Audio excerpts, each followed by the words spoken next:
BJP এমন একটা দল যারা মিথ্যা ছাড়া কিছু জানে না, সত্য তারা কখনোই বলে না। গোটা দেশের মানুষই জানে এটা একটা মিথ্যাবাদীদের দল। 1980 সালে জুনের দাঙ্গা তৈধুতে একটা সম্মেলন হয়, উপজাতি যুব সমিতি, যারা এখন বিজেপির সঙ্গে আছেন। সেই সম্মেলনে রাজ পরিবারের বিভু দেবী প্রধান অতিথি ছিলেন।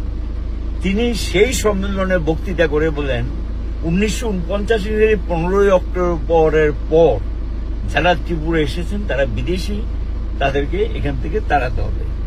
সেই সিদ্ধান্তে নিরিখেই 1980 সালে 1978 বামফ্রন্ট আসে।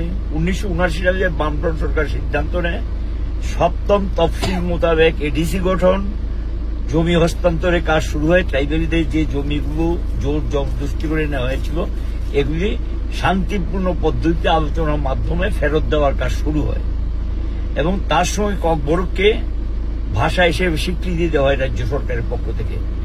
এই যে 3-4 দফা দাবি আছে এগুলো পূরণ করছিল।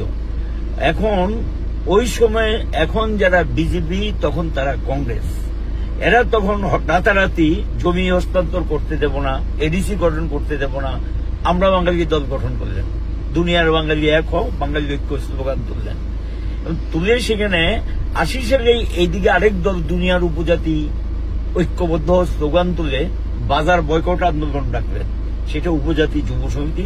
আজকে তারা সবাই বিজেপির সঙ্গে আছেন এবং এই উপজাতি যুব সমিতি বাজার বয়কট আন্দোলন ডাক দিয়ে লেম্বুছড়াতে একটা সাধারণ আনারস কাটাকে কেন্দ্র করে, বস্ত্রাকে কেন্দ্র করে এটা রাতারাতি একেবারে মান্দাই সহ চম্পকনগর সহ গোটা জম্পুজলা সহ এলাকাতে ছড়িয়ে পড়ে দাঙ্গার আকার নেয়।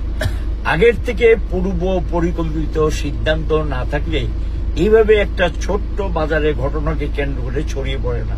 বাজার বয়কট আন্দোলনটাই ছিল উত্তেজনা তৈরি করা এবং দাঙ্গার পরিবেশ তৈরি করার এই লক্ষ্য নিয়ে এই বাজার বয়কট আন্দোলনটা ডাক দেওয়া হয়েছিল।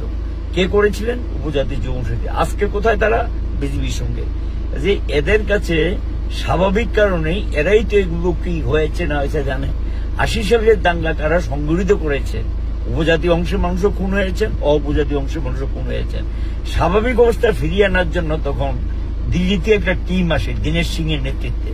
সেই টিমের সঙ্গে দেখা করতে যাব, এটার নেতৃত্বে আমি ছিলাম, তখন আমি পঞ্চায়েতের প্রধান। এবং যখন দেখা করতে যাব সেখানেও গিয়ে দেখা যায় অশোক ভট্টাই ছিলেন দীনেশ সিং এর সঙ্গে, তখন কংগ্রেসের প্রেসিডেন্ট তিনি। এবং এই নানাভাবে আমাকে বাধা দেওয়া হলো, দীনেশ সিং এর সঙ্গে সঙ্গে কথা বলা যাবে না। সেই দীনেশ সিং তখন নিজে দাঁড়িয়ে বললেন ওকে কথা বলতে দাও। তখন সিপিএম এর প্রতিনিধি দলকে নিয়ে সেখানে বললাম যে তাদেরকে বাড়িতে ফিরিয়ে দাও, রেল লাইনের ব্যবস্থা করো, উপজাতি এলাকায় কাজকর্ম করাও, উপজাতি এবং ত্রিপুরা একটা অনগ্রসর এলাকা, তার জন্য অর্থ বরাদ্দ বাড়াও। আর্থিক অগ্রগতি উন্নয়ন ছাড়া শান্তি স্বাভাবিক অবস্থা ফিরিয়ে আনা খুবই কঠিন হবে। রেল লাইনের ব্যবস্থা করো, যোগাযোগ ব্যবস্থাকে উন্নত করো। এই দাবিগুলি ওনার কাছে তুলে ধরো। উনি মনোযোগ সহকারে শুনেছেন, শুনে তিনি বাহবা দিলেন দীনেশ সিং। আর মজার ঘটনা হলো কি, যারা শরণার্থী ছিলেন তাদেরকে লাইন করিয়ে দাঁড় করিয়ে স্লোগান শিখিয়ে দিলেন কংগ্রেস দল। মানে তখন আমরা বাঙালি যারা ছিলেন তারা স্লোগান শিখিয়ে দিলেন রাষ্ট্রপতি শাসন চাই, এই সরকারকে উচ্ছেদ করতে হবে। এবং সেই দিন দীনেশ সিং এর কমিটি এটাকে সমর্থন করেননি। এই দীনেশ সিং কমিটি রিপোর্ট দিল্লিতে জমা দিয়েছেন, কথাগুলিকে স্বীকার করে নিয়েছেন এবং রাজ্য সরকার কেন এটা প্রকাশ করেন এটা রাজ্য সরকারের ব্যাপার নেই, কমিটি পাঠিয়েছেন কেন্দ্রীয় সরকার। আর এখানে যারা দায়ী করছেন বামপন্থীদের, সবচেয়ে বেশি জীবন দিয়েছেন কারা? কমিউনিস্টরা। নাই করে 1,500 উপর আমাদের পার্টি মন্ত্রী নেতা কর্মী সহ রাজ্য কমিটির সদস্য সহ বিধায়ক সহ আমরা হারিয়েছি। কাদের হাতে? এই সমস্ত সন্ত্রাসবাদীদের হাতে আমরা হারিয়েছি। কাজেই আমরা দুই সন্ত্রাসবাদীরই বিপক্ষে ছিলাম, একটা বাঙালিদের মধ্যে যারা সন্ত্রাসবাদী গোষ্ঠী তৈরি করেছিল এবং আবার উপজাতিদের মধ্যে যারা এটা তৈরি করেছিল, দুটোরই বিরোধিতা করতে গিয়ে আমাদের জীবন দিতে হয়েছে। এই জীবনের বিনিময়ে ত্রিপুরার যে শান্তি ফিরে এসেছে। আজকে সেই সন্ত্রাসবাদের সঙ্গে যারা যুক্ত তারা এখন শাসক দলের সঙ্গে যুক্ত আছে, এক সময় কংগ্রেস, এখন বিজেপির সঙ্গে যুক্ত আছে। এই সমস্ত কথা বললে ত্রিপুরা মানুষকে ভুলভাল কথাবার্তা বললে, বানিয়ে কথাবার্তা বললে, ভুলভাল কথাবার্তা বললে, অসত্য কথা বললে মানুষকে বিভ্রান্ত করা যাবে না। বিভ্রান্ত করা তাদের লক্ষ্য এবং উদ্দেশ্য। এই বিভ্রান্তির সৃষ্টি করার উদ্দেশ্যেই এখন যেহেতু চতুর্দিকে একটা রব উঠেছে, চুরি চুরি চুরি, দুর্নীতি দুর্নীতি দুর্নীতি, কাজ নেই খাদ্য নেই, চতুর্দিকে যখন আন্দোলন দুর্বার গতি পাচ্ছে, কি উপজাতি এলাকা কি অপজাতি এলাকা, কাজ দেওয়ার ক্ষমতা নেই, খাদ্য দেওয়ার ক্ষমতা নেই, সমস্যার সমাধান দেওয়ার ক্ষমতা নেই, কাজেই তখন এই পথটা বেছে নিয়েছেন বিভ্রান্তিমূলক বক্তব্য রেখে এবং উল্টা পাল্টা কথাবার্তা বলে মানুষকে বিভ্রান্ত করার জন্য এই জাতীয় বিষয়গুলিকে সামনে এনেছেন। এটা বরাবরই তাদের অভ্যাস। মানুষের সমস্যা যখন সমাধান করতে পারে না, উল্টা পাল্টা বিষয়গুলিকে সামনে এনে মূল বিষয়গুলিকে চাপা দেওয়ার একটা বদ উদ্দেশ্য নিয়ে এটাকে সামনে নিয়ে এসছে। মূল সমস্যা হলো কাজ চাই, খাদ্য চাই এবং দুর্নীতি বন্ধ করো। এই নিয়ে ত্রিপুরা তুলপাড় এখন দুর্নীতি জনসমক্ষে প্রকাশিত হয়েছে। কাজে স্বাভাবিক কারণেই এটাকে ধামাচাপা দেওয়ার জন্য এই জাতীয় অবাঞ্ছনীয় এবং বিভ্রান্তিমূলক বিষয়গুলোকে সামনে নিয়ে আসা হচ্ছে। না, ইদানিং মাননীয় মুখ্যমন্ত্রী থেকে আরম্ভ করে বিভিন্ন মন্ত্রী পরিষদ থেকে আরম্ভ করে বিজেপি রাজ্য সভাপতি, বিজেপি অন্যান্য নেতারা হঠাৎ করে 80 সালের দাঙ্গা নিয়ে এত হইচই কেন, এটা বুঝে উঠতে পারছি না। আরে দাঙ্গাটা কিভাবে হয়েছে, কেন হয়েছে, এই সম্পর্কে ত্রিপুরা রাজ্যে প্রত্যেকটা মানুষই জানে।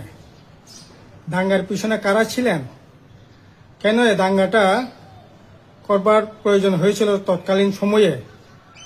আসলে অনেক চড়াই উতরাই লড়াই সংগ্রামের মধ্য দিয়ে বামফ্রন্ট সরকার 1978 সালে প্রতিষ্ঠা হয়। বামফ্রন্ট সরকার ক্ষমতা আসার পরেই এই রাজ্যে ফরেস্টের জুলুম, লেবের জুলুম, খাসনা জুলুম, আর বিশেষ করে উপজাতিদের দীর্ঘদিনের শাসন থেকে যে বঞ্চনা ছিল,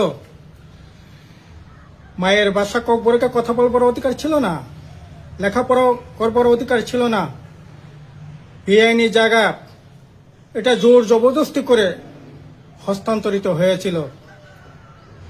সেখানে হিন্দুস্তান পাকিস্তান হলো, হাজার হাজার অনুপ্রবেশ ঘটল। এখানকার উপজাতিরা তার অস্তিত্ব নিয়ে প্রশ্ন উঠে গেছে। এর থেকে এখানকার উপজাতিদের রক্ষা করবার জন্য, আদিবাসীদের রক্ষা করবার জন্য, তার অস্তিত্ব রক্ষার প্রশ্নে তার মায়ের ভাষা ককবরকে রাজ্য ভাষা হিসাবে স্বীকৃতি দিয়ে স্বশাসিত জেলা পরিষদ গঠনের মধ্য দিয়ে আপনার লেবি, খাসনা, এই সমস্ত জুলুম, ফরেস্টের জুলুম বন্ধ করে নতুন করে ত্রিপুরাকে দেলে সাজাবার জন্য যখন কাজে হাত নেয়, তখনই প্রতিক্রিয়াশীল শক্তি, সাম্প্রদায়িক শক্তি, বিভেদকামী শক্তি উঠে পড়ে লেগেছে। আমরা সকলেই জানি ব্রহ্মপুত্র অপারেশন প্রজেক্ট কোথায় কিভাবে হয়েছে এবং দেশ বিদেশ থেকে সেই ষড়যন্ত্র শিকার হচ্ছে। 80 সালের জুনের বাত্তিগাতি দাঙ্গা, একদিকে উপজাতি যুব সমিতি স্লোগান তুলল, 1949 সাল থেকে যারা এসছে তাদের বিতরণ না করলে পরে জেলা পরিষদ নির্বাচন হবে না, এই রাজ্যে শান্তি আসবে না, এই লড়াই চলবে। অপরদিকে আমরা বাঙালি স্লোগান তুলল, রক্ত দিব তবু জমি ফেরত দেব না, রক্ত দিব তবু জেলা পরিষদ করতে দেব না। কিন্তু বামফ্রন্ট সরকার সমস্ত প্রতিবন্ধকতাকে সরিয়ে এখানকার জাতি উপজাতি ঐক্যের প্রশ্নে, বিশেষ করে আদিবাসীদের তার অস্তিত্ব রক্ষার প্রশ্নে এই দাবিগুলো পূরণ করে গরিব মানুষের তার আর্থিক অবস্থার উন্নয়নের জন্য কাজ ধীরে ধীরে করবার সেখানে উদ্যোগ গ্রহণ করে। এই উদ্যোগকে আটকাবার জন্যই তৎকালীন সময়ে আপনার এই প্রতিক্রিয়াশীল শক্তিরা দেশ বিদেশে বসে ষড়যন্ত্র করে এই 80 সালের জুনের দাঙ্গা সংঘটিত হয়। রাজ্যের মধ্যে সবচেয়ে মারাত্মক ক্ষতি হয়েছে মান্দাইতে যেমন ক্ষতি হয়েছে, মান্দাইয়ের পাশে যে গ্রাম কল্যাণ ঠাকুরে সেখানেও ক্ষতিগ্রস্ত হয়েছে। সারা রাজ্যে প্রায় 1300-1400 মানুষ সেদিন খুন হয়। তার মধ্যে জাতি উপজাতি প্রায় 50-50 বলা যেতে পারে। যাই হোক, অনেক আলাপ আলোচনার পর মানুষ শান্তিকামী মানুষ উদ্যোগ গ্রহণ করার ফলে শান্তি ফিরে আসে এবং তারপর থেকেই আমরা দেখছি বামফ্রন্ট সরকার যতদিন ছিল ততদিন এখানে কত গভীর রাজনীতির ষড়যন্ত্র বামফ্রন্ট সরকারকে হটাবার জন্য, বামফ্রন্ট সরকারকে দুর্বল করবার জন্য। নতুন করে তৈরি হলো টিএনবি, নতুন করে পরবর্তী সময়ে তৈরি হলো এনএলএফটি, এটিটিএফ, আপনার অল ত্রিপুরা বেঙ্গল ফোর্স, আমরা বাঙালি থেকে সেখানে তৈরি করা হলো। এই করে আমরা দেখেছি এই শান্তি সম্প্রীতি রক্ষা করার প্রশ্নে কয়েকশো সিপিআইএম, বামফ্রন্ট, গণমুক্তি পরিষদের নেতাকর্মী শহীদে বরণ করতে হয়েছে। শহীদ হয়েছে কালিদাস দেববর্মা বিধায়ক ছিলেন, শচীন্দ্র দেববর্মা এডিসি মেম্বার, আনন্দ রওয়াজা আমাদের প্রাক্তন এমএলএ ছিলেন, মন্ত্রী বিমল সিংহা থেকে আরম্ভ করে টাকাজোলা ব্লকের দুজন চেয়ারম্যান, নেতা কর্মী, এমনকি শান্তি পুরস্কার প্রাপ্ত, রাষ্ট্রপতি পুরস্কার প্রাপ্ত খুন হয়ে গেল এই সন্ত্রাসবাদীদের হাতে, বিবেকামী শক্তির হাতে। আমি চ্যালেঞ্জ করেই বলছি, যারা আজকে এই সমস্ত কথা বলছে তাদের কারো কি একটা চুল ছিঁড়েছে, এক ফোঁটা রক্ত ঝরেছে এই শান্তির জন্য, ঐক্যের জন্য? ওরা ষড়যন্ত্র করেছে, আর এই ষড়যন্ত্রের শিকার হয়েছে বামফ্রন্টের নেতাকর্মী, কয়েকশো নেতাকর্মী সেখানে শহীদে বরণ করতে হলো। তারপরও সেখানে কোনো ধরনের আত্মসমর্পণ নয়, কম্প্রোমাইজ নয়, শান্তির জন্য, ঐক্যের জন্য এই রাজ্যে আদিবাসী, কের আদিবাসী সকলকে ঐক্যবদ্ধ করে এগিয়ে চলবার শপথ নিয়ে আমরা এগিয়ে চলেছিলাম। ষড়যন্ত্র হলো, কোনো সময় স্বাধীন ত্রিপুরা, কোনো সময় 1949 সালে বিতরণ না হলে হবে না, কোনো সময় বলা হচ্ছে ত্রিপুরাল্যান্ড করতে হবে, এখন আবার বলা হচ্ছে গ্রেটার ত্রিপুরাল্যান্ড করতে হবে, ইনলিগাল মাইগ্রেন্ট পুশ ব্যাক করতে হবে। এগুলি সবটাই বিবেকামী শক্তির রাজনীতির ষড়যন্ত্র। আজকে বিজেপি নেতারা যা বলছে, এ তো আমরা বাঙালির কণ্ঠস্বর, আমরা বাঙালির কণ্ঠস্বর। সেখানে বোঝাবার চেষ্টা হচ্ছে এই যে সন্ত্রাসবাদী বামফ্রন্ট তৈরি করে বাঙালিদের সেখানে সবচেয়ে বড় বেশি নিপীড়ন উৎপীড়ন করেছে, মিথ্যা। এগুলি হচ্ছে আমরা বাঙালির কণ্ঠস্বর। আসলে আজকে সুরে সুর মিলিয়ে এগুলি, এই বিবেককামী শক্তিগুলো সুরে সুর মিলিয়ে আজকে চলবার চেষ্টা করছে। সবারই দাবি হচ্ছে আর এই লোকে বামফ্রন্ট সরকার ফিরে আসবে না, বিজেপিও বলছে, আর বিজেপি, সিপিএম, বামফ্রন্ট কোনোদিন আর সরকারে ফিরে আসবে না। ত্রিপুরা মথাও বলছে, আইপিএফটিও বলছে, একই সুরে বাদন আমরা দেখতে পাচ্ছি। নতুন করে আবার বামফ্রন্টের বিরুদ্ধে ষড়যন্ত্র হচ্ছে।